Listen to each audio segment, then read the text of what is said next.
Hello and नमस्कार दोस्तों, स्वागत है आपका एक बार फिर से डिकोड क्लासेस में। और स्वागत है आपका आज के शानदार और आयोग के फेवरेट टॉपिक 1857 की क्रांति में। इससे पहले भी एक क्लास आ चुकी है मिनरल्स की। अगर आपने उस क्लास को ना देखा हो तो चैनल में जाकर आप उस क्लास को ज़रूर देखें, आपकी परीक्षा के लिए बहुत ही उपयोगी क्लास है। उस क्लास में सारे फैक्ट मैप के साथ एक साथ दर्शाया गया है, तो आप उस क्लास को ज़रूर देख लें। आज का टॉपिक है हमारा 1857 की क्रांति। इसमें हम कुछ महत्वपूर्ण बिंदुओं पर बात करने वाले हैं, जैसे 1857 की क्रांति का स्वरूप, विद्रोह के कारण, तात्कालिक कारण, 1857 की क्रांति का प्रारंभ, इस क्रांति के प्रमुख केंद्र, नेतृत्वकर्ता, विद्रोह का दमन, अंग्रेजों की सहायता किसने की, 1857 के समय कौन क्या था, इस बारे में भी संबंधित विचार देखेंगे। उसके बाद हम प्रीवियस ईयर क्वेश्चन भी सॉल्व करने वाले हैं। बहुत ही शानदार क्वेश्चनों को शामिल किया गया है यहाँ पर, जो ज़्यादातर हर परीक्षा में पूछे जाते हैं, तो आप इनको ज़रूर लगा के जाएं। चलिए स्टार्ट करते हैं आज की क्लास। ये क्लास आयोग के नए पैटर्न के हिसाब से सेट की गई है। इसमें फैक्ट को भी समझाया गया है और कॉन्सेप्ट को भी समझाया गया है, तो आप इस क्लास को लास्ट तक ज़रूर देखें। बहुत ही उपयोगी क्लास होने वाली है आपकी परीक्षा के लिए। तो चलिए स्टार्ट करते हैं आज की क्लास। 1857 के विद्रोह के समय इंग्लैंड की महारानी जो थी वो महारानी विक्टोरिया थी। प्रधानमंत्री थे विस्काउंट पाल्मस्टन। भारत के गवर्नर जनरल लॉर्ड कैनिंग थे, तथा 1857 की क्रांति का चिन्ह जो था वो कमल और रोटी था। ये कुछ रूपरेखा है पहले पेज में। असली खेला तो यहाँ से शुरू होगा। बहुत ही इम्पोर्टेंट क्लास है आपके लिए, बहुत ही शानदार फैक्ट के साथ बनाई गई है। इससे आपके सारे कॉन्सेप्ट भी क्लियर हो जाएंगे। आप लास्ट तक जरूर देखें इस क्लास को। उसके बाद बात की जाए तो 1857 के विद्रोह की योजना भारत के बिठूर यानी कानपुर में बनाई गई थी, जिसमें नाना साहब और अजीमुल्ला खां शामिल थे। बिठूर कानपुर के पास एक स्थान है, वहाँ पर इस योजना का गठन किया गया था नाना साहब और अजीमुल्ला खां के द्वारा। विद्रोह का स्वरूप कैसा था, इस बारे में बात करें तो अनेक ब्रिटिश इतिहासकार तथा अधिकांश भारतीय इतिहासकारों ने अपने अपने मत दिए हैं। आइए देखते हैं इसको। जो ब्रिटिश इतिहासकार थे उनका कहना है कि यह एक सैनिक विद्रोह था, हिंदू मुस्लिम का षड्यंत्र था, तथा धर्मांधों का ईसाइयों के विरुद्ध विद्रोह था। यहाँ इन्होंने भारतीयों को धर्मांध कहा है। तो ये कुछ विचार हैं ब्रिटिश इतिहासकारों के। बात की जाए भारतीय इतिहासकारों की तो इन्होंने स्वतंत्रता संग्राम कहा है इसे, तथा राष्ट्रीय आंदोलन भी कहा है। समझ आई इतनी बात? दोनों के मत अलग अलग हैं। विद्रोह के क्या कारण थे? विद्रोह के वैसे तो बहुत सारे कारण थे। सैनिक कारण थे, आर्थिक कारण थे, राजनीतिक कारण थे, लेकिन कुछ मुख्य कारणों को यहाँ पर शामिल किया गया है जो इस आंदोलन के शुरू होने की प्रमुख वजह बने। पहला है मुगल सम्राटों के अधिकारों का ह्रास। इसमें जो मुगल शासक थे उनको कोई वरीयता नहीं दी जाती थी। यहाँ तक कि बहादुर शाह जफर को पेंशन देकर अलग बैठा दिया गया था, एक कठपुतली के रूप में। तो ये भी एक मेन कारण रहा है 1857 क्रांति शुरू होने का। भारतीय राजाओं को पुत्र गोद लेने पर निषेध। जिन राजाओं के पुत्र नहीं थे उनको पुत्र गोद लेने पर प्रतिबंध लगा दिया गया, और एक राज्य हड़प नीति के तहत उनके राज्य को हड़प करने की योजना बनाई गई, तथा कुछ राज्यों को हड़प भी कर लिया गया। तो भारतीय राजाओं को पुत्र गोद न लेने देना, यह भी एक इस आंदोलन का प्रमुख कारण था। नाना साहब की पेंशन बंद करा दी गई। नाना साहब का संबंध कानपुर से था, इनकी पेंशन बंद करा दी गई। भारतीयों का अपमान तथा नस्ली भेदभाव किया गया। भारतीयों को रंग के हिसाब से भी जज किया जाता था। हालात ये हो गए थे कि अंग्रेज भारत में आके भारतीयों का ही नस्ल के आधार पर भेदभाव किया करते थे। धर्म परिवर्तन करना, इन सब में सबसे महत्वपूर्ण कारण यही था, धर्म परिवर्तन करना। वो हिंदुओं को ईसाइयों में परिवर्तित करना चाहते थे। यहाँ तक कि एक अंग्रेज अधिकारी था एडवर्ड, इसने कहा था कि हमारा भारत पर अधिकार करने का उद्देश्य केवल लोगों को ईसाई बनाना था। ये बात सोच सकते हैं आप, कई जगह पर कहा गया है कि इनका उद्देश्य था व्यापार करना, धन कमाना, लेकिन इसने साफ साफ कहा है यहाँ पर कि भारत का ईसाइयों पर अधिकार करने का उद्देश्य लोगों को ईसाई बनाना था। नेक्स्ट है निःशुल्क डाक सेवा समाप्त कर दी गई। किसके लिए? भारतीय सैनिकों के लिए। भारतीय सैनिकों के लिए निःशुल्क डाक सेवा समाप्त कर दी गई, डाक सुधार अधिनियम 1854 के द्वारा। ये भी एक इस आंदोलन का प्रमुख कारण रहा। नेक्स्ट है सामान्य सेवा भर्ती अधिनियम 1856। ये जो भारतीय सैनिक थे उनके लिए ये लाभकारी नहीं था। इस अधिनियम के तहत जो भी उच्च पद होते थे उनको केवल अंग्रेजों के लिए सीमित रखा गया था। भारतीयों को काम था केवल सेना में भर्ती होना। तो ये कुछ मुख्य कारण हैं 1857 के विद्रोह के। अब बात करते हैं तात्कालिक कारण, जहाँ से 1857 की क्रांति का प्रारंभ होता है। दिसंबर 1956 में पुराने लोहे वाली ब्राउन बेस के स्थान पर नवीन इनफील्ड राइफल का प्रयोग।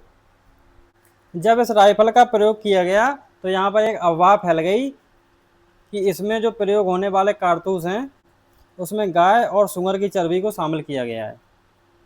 ये अफवाह सबसे पहले बंगाल में फैली और सैनिकों ने इसका प्रयोग करने पर मना कर दिया। सैनिकों की जो ट्रेनिंग चल रही थी वो 3 स्थानों पर चल रही थी, दमदम, अम्बाला एंड सियालकोट। दमदम पश्चिम बंगाल में है। अब आप लोगों को एक वर्ग दिया जा रहा है कि आप बताइए अम्बाला और सियालकोट किस राज्य या केंद्र शासित प्रदेश में है। ये जवाब आपको कमेंट बॉक्स में देना है। ठीक है, समझ आई इतनी बात। 29 मार्च 1857 को बैरकपुर में मंगल पांडे द्वारा कारतूसों का प्रयोग करने से इनकार कर दिया गया। एडजुटेंट लेफ्टिनेंट बाग की गोली मारकर हत्या कर दी तथा सर्जेंट ह्यूडसन को घायल कर दिया। ये बात है 29 मार्च 1857 की बैरकपुर छावनी, जहां पर मंगल पांडे ने कारतूसों का प्रयोग करने से इनकार कर दिया गया तथा अंग्रेजों द्वारा जब इस बात का विरोध किया गया तो मंगल पांडे ने एडजुटेंट लेफ्टिनेंट बाग की गोली मारकर हत्या कर दी तथा सर्जेंट ह्यूडसन को घायल कर दिया। इसी के परिणाम स्वरूप 8 अप्रैल 1857 को मंगल पांडे को फांसी दे दी गई। इसका परिणाम यह हुआ कि ये आंदोलन अब विरोध में बदल गया। यहाँ से शुरू होती है 1857 की क्रांति। अब बात करें 1857 की क्रांति के प्रारंभ की, तो ये बहुत ज़्यादा इंपॉर्टेंट क्वेश्चन है जो एग्जाम में हर बार पूछे जाते हैं।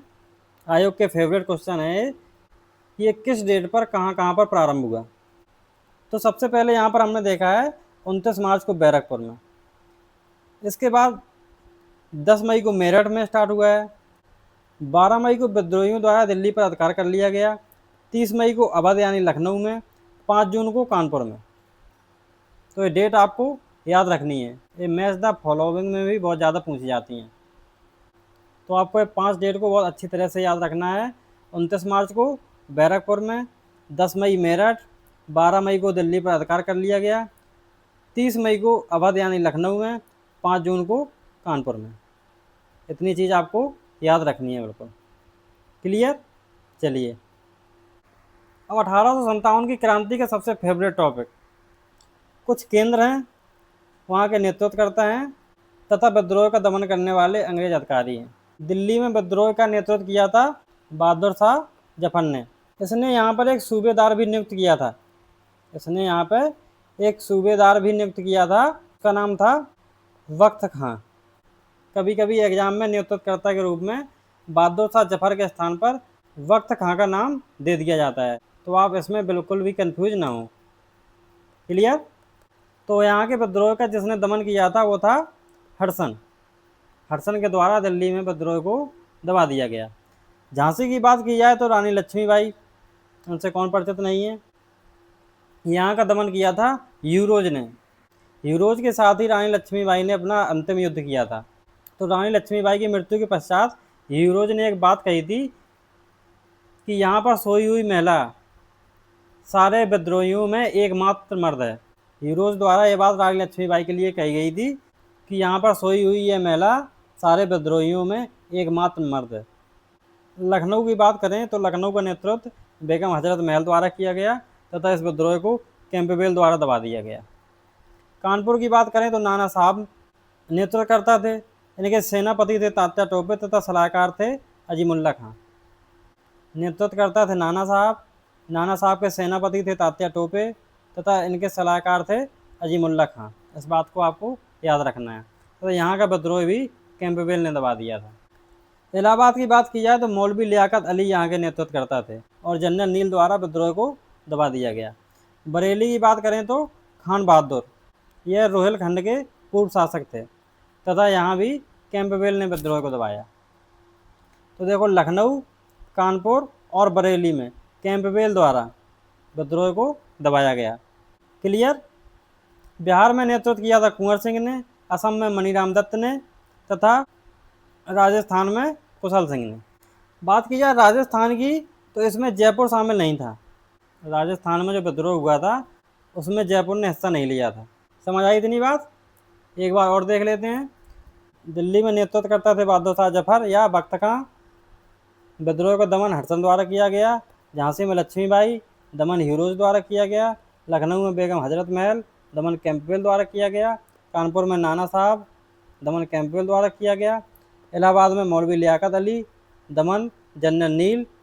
बरेली में खान बहादुर, दमन कैंपबेल। ये कुछ इम्पोर्टेंट हैं दमन करने वाले ऑफिसर। उसके बाद आते हैं बिहार। बिहार में कुंवर सिंह, असम मनीराम दत्त, राजस्थान कुशल सिंह, लेकिन राजस्थान में जयपुर शामिल नहीं था। क्लियर। चलिए आगे।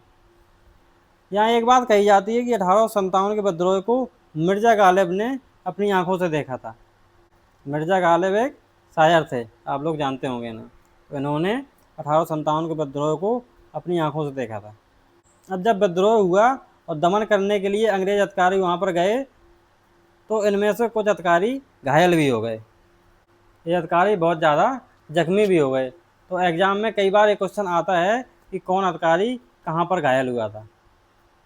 ये क्वेश्चन 2-3 बार आ चुका है एग्ज़ाम में, इसलिए इस क्वेश्चन को शामिल किया गया है यहाँ पर।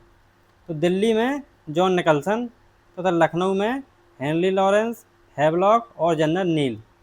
ज़्यादा नहीं है, केवल 4 नाम हैं, याद कर जाइए आप। दिल्ली में जॉन निकलसन, लखनऊ में हेनरी लॉरेंस, हैवलॉक और जनरल नील। जैसा कि हमने बताया है पहले, इस क्लास में कोई भी डायमेंशन को छोड़ा नहीं गया है, हर चीज़ को कवर किया गया है। एक एक टॉपिक को बारीकी से रखा गया है यहाँ पर। तो आप इस क्लास को ज़रूर देखें, बहुत ही शानदार क्लास है आपके लिए। अब यहाँ पर एक बात आती है कि अगर ये 1857 का विद्रोह इतना ही शक्तिशाली था, इतने सारे क्षेत्रों में फैला हुआ था, तो फिर यहाँ पर ही भारत को आज़ादी क्यों नहीं मिली? तो यहाँ पर कुछ लोग हैं, जैसे इंदौर के होलकर हैं, ग्वालियर के सिंधिया हैं, हैदराबाद के निज़ाम हैं, जोधपुर के राजा हैं, भोपाल के नवाब हैं तथा पटियाला और कश्मीर से जो भी ये बड़ी बड़ी हस्तियाँ थीं, इन्होंने इस आंदोलन में भारतीयों का साथ नहीं दिया, बल्कि विद्रोह को दबाने में अंग्रेज़ों की भरपूर सहायता की इन लोगों ने। इस समय जो भारत का गवर्नर जनरल था लॉर्ड कैनिंग, उसने एक बात कही थी कि अगर ग्वालियर के सिंधिया और इंदौर के होलकर भी इस विद्रोह में शामिल हो जाते तो मुझे अपना सामान बांधकर आज ही अपना बिस्तर गोल करना पड़ता। अब इस बात से आप सोच सकते हैं, जब एक गवर्नर जनरल ये बात कह रहा है तो इन्होंने किस प्रकार से उसकी सहायता नहीं की होगी। चलिए नेक्स्ट पॉइंट पे यहाँ देखते हैं। 1857 के समय भारत का गवर्नर जनरल कौन था? लॉर्ड कैनिंग, जिसकी बात हमने अभी हाल की है। इसने आपातकालीन मुख्यालय बनाया था एक इलाहाबाद को। ये क्वेश्चन भी 3 से 4 बार एग्जाम में पूछा गया है। गवर्नर जनरल था लॉर्ड कैनिंग तथा इसने आपातकालीन मुख्यालय इलाहाबाद को बनाया था। इस समय बैरकपुर का कमांडर इन चीफ था जॉन बेनेट हेर्से। जॉन बेनेट हेर्से ये बैरकपुर का कमांडर इन चीफ था, जहाँ पर मंगल पांडे द्वारा विद्रोह शुरू किया गया था। तथा इस समय ब्रिटेन के पीएम थे विस्काउंट पामस्टन। तो ये कुछ एग्जाम में पूछे जाने वाली जनरल चीज़ें हैं जिनको आप याद रखिएगा। गवर्नर जनरल कैनिंग, आपातकालीन मुख्यालय इलाहाबाद बनाया था, बैरकपुर का commander in chief John Bennet Hearsey था तथा ब्रिटेन के पीएम विस्काउंट पामस्टन थे। चलिए आगे बढ़ें। अब ये 1857 के विद्रोह से संबंधित कुछ महत्वपूर्ण व्यक्तियों के विचार हैं यहाँ पर। इनको एग्जाम में कोट करके भी पूछ लिया जाता है कि 1857 के विद्रोह को किसके द्वारा क्या क्या कहा गया है। चलिए देखते हैं। तो बी.डी. सावरकर ने 1857 के विद्रोह को प्रथम स्वतंत्रता संग्राम की संज्ञा दी है, the Indian war of independence 1857। ये कहा गया है बी.डी. सावरकर के द्वारा प्रथम स्वतंत्रता संग्राम। टी.आर. होम्स ने कहा है बर्बरता और सभ्यता के बीच युद्ध। ये भी एक अंग्रेज थे, तो इन्होंने अंग्रेज़ों को सभ्यतावादी और भारतीयों को बर्बरतापूर्ण बताया है। आरसी मजूमदार, इन्होंने स्पॉय म्यूटनी एंड द रेबेलियन 1857 कहा है। अगर हिंदी में देखा जाए तो तथा कथित प्रथम राष्ट्रीय स्वतंत्रता संग्राम, ना प्रथम, ना राष्ट्रीय, ना ही स्वतंत्रता संग्राम, ये कहा गया था आरसी मजूमदार द्वारा। इन्होंने कहा था कि ना तो ये प्रथम था, ना ये राष्ट्रीय था, और ना ही ये स्वतंत्रता संग्राम था। इनके बारे में देखने लायक एक चीज़ और है कि भारत सरकार ने 1857 का इतिहास लिखने के लिए इनको नियुक्त किया था, आरसी मजूमदार को। 1857 को इतिहास लिखने के लिए भारत सरकार ने आरसी मजूमदार को नियुक्त किया था, ये बात याद रखनी है आपको। जेम्स आउटरम एवं डब्ल्यू टेलर, इन्होंने हिंदू मुस्लिम षड्यंत्र कहा था ऐसे। सुरेंद्रनाथ सेन ने 1857 कहा है, तथा हीरोज ने, जो हमने ऊपर बात की है, इन्होंने लक्ष्मीबाई के बारे में कहा था कि यहाँ पर सोई हुई महिला सभी विद्रोहियों में एकमात्र मर्द है। ये बात हीरोज ने लक्ष्मीबाई के बारे में कही है। ठीक है, तो ये जो कुछ कथन दिए गए हैं इन लोगों को आपको याद कर जाना है। चलिए आगे बढ़ते हैं। अब यहाँ है 1857 के दमन के पश्चात भारतीय सेना के नव गठन के लिए जोनाथन पील ने एक आयोग का गठन किया था, जैसे पील आयोग के नाम से जाना जाता है। एक पॉइंट है, आप देख लीजिए इसको। 1857 के विद्रोह का जब दमन हो गया, उसके बाद जो भारतीय सेना थी उसका नवगठन होना था, उसके लिए एक आयोग बनाया गया जोनाथन पील के द्वारा, जैसे पील आयोग के नाम से जाना जाता है। तो ये था हमारा टॉपिक 1857 की क्रांति से संबंधित। इसमें लगभग सारे बेसिस को कवर कर लिया गया है। एक बार क्लास देखने के बाद अगली बार इसे 1.5 या 2.0 की स्पीड में लगा के देख लेना, आपकी सारी चीज़ें क्लियर हो जाएंगी। चलिए इस टॉपिक से संबंधित कुछ PYQ जो इम्पोर्टेंट है आपकी परीक्षा के लिए, उनको सॉल्व करते हैं। पहला क्वेश्चन है, अंग्रेजी भारतीय सेना में चर्बी वाले कारतूसों से चलने वाली एनफील्ड राइफल कब शामिल की गई थी? तो उसमें डेट बतानी है आपको। दिसंबर 1856, जनवरी 1857, नवंबर 1856 या फरवरी 1857। आप इन सब प्रश्नों का आंसर कमेंट बॉक्स में भी ज़रूर दें। इससे हमें और अच्छी क्लास बनाने का मोटिवेशन भी मिलेगा और आपको भी ये क्वेश्चन अटैम्प्ट करके काफ़ी कॉन्फिडेंस आएगा अपनी परीक्षा के लिए। तो इसका आंसर है दिसंबर 1856। एनफील्ड राइफल को कब शामिल किया गया था? दिसंबर 1856 को। नेक्स्ट क्वेश्चन है, मंगल पांडे कौन सी नेटिव इन्फैंट्री के सिपाही थे? 25वीं, 34वीं, 19वीं या 94वीं? बताइए आप लोग। इसका आंसर है 34वीं नेटिव इन्फैंट्री। जब मंगल पांडे ने विद्रोह किया तो इस 34वीं नेटिव इन्फैंट्री को भंग कर दिया गया था। इस चीज़ को याद रख लेना आप। चलिए नेक्स्ट क्वेश्चन। 1857 के विद्रोह के दौरान बहादुर शाह ने किसे शाह-ए-आलम बहादुर का खिताब दिया था? बताइए कि बहादुर शाह जफर जो दिल्ली में मुगल शासक थे, इन्होंने एक सूबेदार को नियुक्त किया था बख्त खां को, उसी को इन्होंने शाह-ए-आलम बहादुर की उपाधि दी थी। क्लियर? किसे दी थी? बख्त खां को। Next question. 1857 की क्रांति सर्वप्रथम कहाँ प्रारंभ हुई थी? लखनऊ में, मेरठ में, झांसी में या कानपुर में? तो इसका सही उत्तर है मेरठ में। क्वेश्चन नंबर 5 पर चलते हैं। 1857 स्वाधीनता संग्राम का प्रतीक क्या था? रूमाल, कमल और रोटी, बाज या दो तलवारें? तो इस क्वेश्चन का आंसर है कमल और रोटी। क्लियर? प्रतीक चिन्ह क्या था? कमल और रोटी। नेक्स्ट क्वेश्चन है, 1857 के विद्रोह के निम्नलिखित केंद्रों में से सबसे पहले अंग्रेजों ने किसे पुनः अधिकृत किया? इस शब्द को आप याद रखिए, पुनः। झांसी, मेरठ, दिल्ली या कानपुर? बताइए। आप कमेंट बॉक्स में जरूर आंसर दें इन क्वेश्चनों का। अगर आपके क्वेश्चन सही होंगे तो आपको हमारे द्वारा कमेंट बॉक्स में बताया जाएगा। तो इसका आंसर है दिल्ली, क्योंकि इससे पहले भी दिल्ली अंग्रेजों के कब्जे में था, तथा जब 12 मई को विद्रोहियों द्वारा दिल्ली पर अधिकार कर लिया गया तथा उसके बाद हडसन ने इस विद्रोह को दबाया, उसके बाद फिर से अंग्रेजों का कब्जा हो गया था यहाँ पर पुनः। समझ में आई ये बात? चलिए नेक्स्ट क्वेश्चन। लक्ष्मीबाई को अंतिम युद्ध का सामना करना पड़ा किसके साथ? यूरोज के साथ, गफ के साथ, नील के साथ या हेवलॉक के साथ? उसका सही आंसर है यूरोज के साथ, जिसने रानी लक्ष्मीबाई के बारे में क्या कहा था? ये कहा था। क्लियर? चलिए क्वेश्चन नंबर 9। 1857 में भाग लेने वाले सिपाहियों की सर्वाधिक संख्या कहाँ पर थी? सर्वाधिक संख्या बताइए। बंगाल में, अवध में, बिहार या राजस्थान? तो इस क्वेश्चन का सही आंसर है अवध। ये सारे क्वेश्चन पहले आ चुके हैं परीक्षाओं में, एक भी क्वेश्चन ऐसा नहीं है जो परीक्षा में अभी तक ना पूछा गया हो, तो आप इन सब क्वेश्चनों को जरूर अटेम्प्ट करें। चलिए नेक्स्ट क्वेश्चन है, सही सुमेलित करना है इसको, सूची 1 और सूची 2 को सुमेलित करना है आपस में। एक तरफ दिया गया है बख्त खां, मौलवी अहमदुल्ला, कुंवर सिंह और नाना साहब, दूसरी तरफ अवध, कानपुर, बिहार और दिल्ली। तो सबसे पहले बात की जाए बख्त खां की, तो इसने कहाँ का नेतृत्व किया था? दिल्ली का, जिसे बहादुर शाह जफर द्वारा नियुक्त किया गया था। क्लियर? तो बख्त खां को मिलाएंगे दिल्ली से, नाना साहब कानपुर, कुंवर सिंह बिहार तथा मौलवी अहमदुल्ला को अवध से। कभी कभी बेगम हजरत महल के स्थान पर मौलवी अहमदुल्ला का नाम भी आ जाता है, तो आपको इस चीज़ में कन्फ्यूज नहीं होना है, याद रखना है आपको इस चीज़ को। क्लियर? चलिए आगे नेक्स्ट क्वेश्चन पर। 1857 के विद्रोह के समय भारत का गवर्नर जनरल कौन था? डलहौजी था, कैनिंग था, मिंटो या रिपन? बताइए। 1857 का जब विद्रोह हो रहा था उस समय भारत का गवर्नर जनरल कौन था?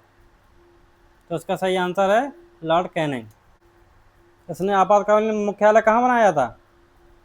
बताइए, काफ़ी बार बता चुके हैं अभी ऊपर। कहाँ बनाया था? इलाहाबाद, ALD। क्लियर? चलिए 1857 में किसने इलाहाबाद को अपना आपातकालीन मुख्यालय बनाया था? अभी हाल बताया ऊपर, किसने बनाया था? कैनिंग ने। नेक्स्ट क्वेश्चन है, 1857 के विद्रोह के समय बैरकपुर का कमांडर इन चीफ कौन था? ऊपर देखा था हमने, जब थ्योरी पढ़ी थी तो हमने ऊपर देखा है कि 1857 के समय बैरकपुर का कमांडर इन चीफ कौन था? Henry Lawrence, colonel finish, hearsay या कर्नल बैलेस? तो इस प्रश्न का सही उत्तर है बेनेट हेरसे। क्लियर? कौन है? हेरसे। इस टॉपिक का लास्ट क्वेश्चन है, निम्नलिखित वर्गों में से किसने 1857 के विद्रोह में भाग नहीं लिया था? बहुत ही इंपॉर्टेंट क्वेश्चन है। कुछ वर्ग थे जिनमें से कुछ लोगों ने इस विद्रोह में भाग नहीं लिया था, तो वे कौन थे? खेतिहर मजदूर, कृषक, साहूकार या जमींदार? इस क्वेश्चन का आंसर देने से पहले आप लोगों को एक बात बताना चाहेंगे, यहाँ पर हमारी टेलीग्राम चैनल का नाम दिया गया है, तो इसको आप लोग ज़रूर ज्वाइन कर लें, जिसमें आपको PDF, PYQ तथा MCQ सारे कराए जाएंगे। इससे पहले जो एक क्लास हो चुकी है उस क्लास के PYQ और MCQ इस ग्रुप में डाल दिए गए हैं, तो आप लोग जाकर देख लीजिए तथा इस चैनल को ज़रूर सब्सक्राइब कर लें, जिससे इस क्लास की आने वाली सभी इम्पोर्टेंट वीडियो आपके पास जल्द से जल्द पहुंच सकें। तो आइए आंसर देखते हैं इस लास्ट क्वेश्चन का कि 1857 के विद्रोह में निम्न में से किसने भाग नहीं लिया था? तो इस क्वेश्चन के दो आंसर हैं, एक है साहूकार वर्ग और जमींदार वर्ग, इन्होंने इस विद्रोह में भाग नहीं लिया था। क्लियर? तो यहाँ हमने कुछ महत्वपूर्ण क्वेश्चनों पर बात की है। ओके, तो पढ़ते रहिए, मुस्कुराते रहिए। मिलते हैं अपने क्लास के नेक्स्ट वीडियो में, तब तक के लिए धन्यवाद।